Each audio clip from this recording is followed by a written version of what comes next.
wonderful, albeit short, episode of Weird and Wonderful, and we'll start with the wonderful. First half, look at LeBron. That was nice. It's a great play. He was unhappy after the game. I know I'm late on this. I hate the Hawks having like a sky blue color scheme for some. Oh, you look like Memphis. Yeah, I mean, give me a break. Yeah, give me a break. Yeah, they John Koncak, not happy with it. 29-8 for LeBron. Wonderful.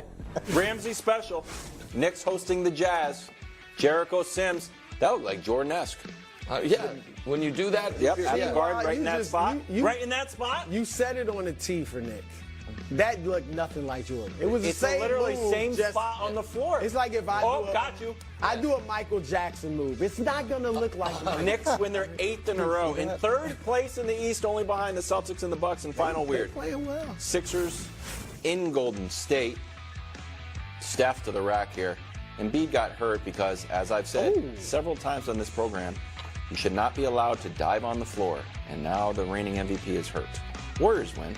And that's the Weird and Wonderful from the National Basketball. Wilds, that might end up being your first ever classic, too. Thank you. It might be your first ever. Oh, super first things first ball. It went fast. Christian McCaffrey talking about fellow MVP candidate Brock Purdy. Take a listen. I don't have, enough good things to say about Brock.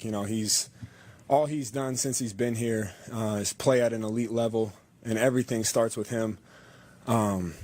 And I'm just we're lucky he's our quarterback. He takes a lot of heat for absolutely no reason. All he's done is been a great leader, been a great player, and so proud of him and pumped up that I get another one with him this year.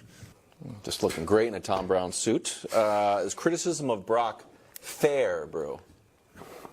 How many awesome football players at every position, past and present, have to say Brock Purdy can play for you guys to give him some props? That's a great point. I mean, seriously, how many? It's not fair. It's understandable. It's understandable because he was Mr. Irrelevant. I get that.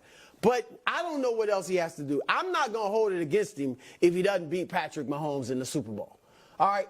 But he's every category. Great numbers, wins, played well against great teams. Sure, he has some bad games. Everybody has some bad games. And now he's shown that he can rally in the playoffs where he's undefeated. He's always got twice as many playoff wins as Dak Prescott. And then look at this. Oh, new one. Look at this. These are all the tough throws. 10-plus air yards. Wow. First. 20-plus air yards. First. Tight window throws. Third. 10-plus air yards. Tight window throws. Wow. First.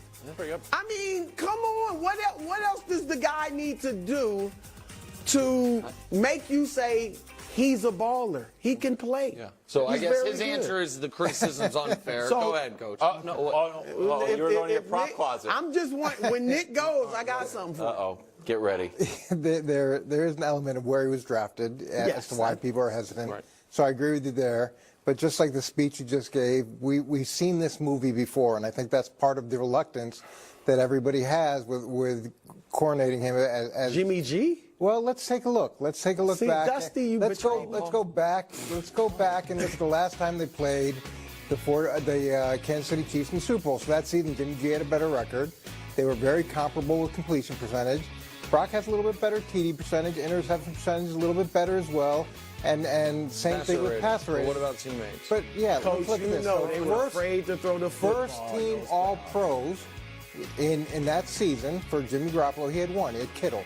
This year they have 5. Wow. Half the offense is a first or second team All-Pro player. Yeah. So they both got to the same point. And the good news is he has had 2 comebacks, which was a big hesitation on my part. And now he's got a chance to dethrone the champ. And so if he outplays Patrick Mahomes, then you give him his props? Yeah. All right, listen. I'll take my hold seat. on, Nick. Before you go, What do you have? I know you can't do it without this. Here's your goalpost. Okay. Start moving it. Start moving around. Here you go. So here's the move it thing. around. While I'm flattered, I'm over the criticism storyline. Oh. I mean, because this whole concept that Brock Purdy is much maligned is just talking, I think, about me. He's the rest of the media. How do they think about him? They vote on the awards. think There are They- other alone. voices. There's some other detractors. Okay, but well, you might be the I loudest. mean, so here's what I know. All of his teammates are asked about him more than any of the actual All-Pros. Even the All-Pros are then asked about him. Draymond Green commented on it on the sideline after the Warriors game last night that he's sick of the Brock Purdy criticism. He is compared to Joe Montana regularly. Not just by Brew, by others. By Brew compared him yesterday to Drew Brees. Yeah. So he is going to be at the MVP honors, or the NFL honors, up for MVP. So I don't think, I'm just over the criticism discussion as far as is it fair or not. I believe this will end up being very, very similar to the Jimmy Garoppolo arc. We'll see. But what I do know is this. I actually think this is now treading into where it will impact the Super Bowl. Because I think the overwhelming story over the next 10 days is going to be about Brock Purdy. And I think the story is going to be about how this could be Brock Purdy's moment. I also think one of these Niners teammates is going to make a grievous error and say in front of a camera, he's the best quarterback in the NFL. No, nobody's saying that. No way. Wait. That would be an error. All right. Better than Mahomes. I don't think anyone will say the quote, he's better than Patrick Mahomes. I think they will say the quote, I believe he's the best quarterback in the NFL. Well, what's his name said that already. Yeah. And now they're going to, right, but it's different when you're about to play Patrick. And fair or not, but Patrick's trainer will tweet it out. Yeah. The Chiefs will get pissed. It'll show up Mahomes on my bulletin board. Stuff. They are looking for it. And so I'm telling you now that what I anticipate is, man, Brock Purdy, is he actually way underrated, is going to be one of the leading storylines of the game. And my frustration is we have players on the Niners who everyone knows are awesome. There is not a hotly contested debate because they're objectively awesome, and they get overshadowed trying to prop up this player who I think is fine. I'm not moving the goalposts. I'm not doing anything. I'm giving you my honest evaluation of a guy that, Wilds, I know you have gone back and forth on multiple times. Brew, you had him as MVP, then his 3-game losing streak. You said he's out of it. Then he was back in it. Yeah. Then he had the game against the Ravens. He was out of it. Everything and was then fluid. Fluid within these playoff games where you're ready that he's cost him the game. Oh, he had the good drive. Oh, he's been the worst player on the field. Yeah, I didn't say cost him the game. But this is what I would ask y'all, though. Let's be honest. Yeah. And Jimmy G won.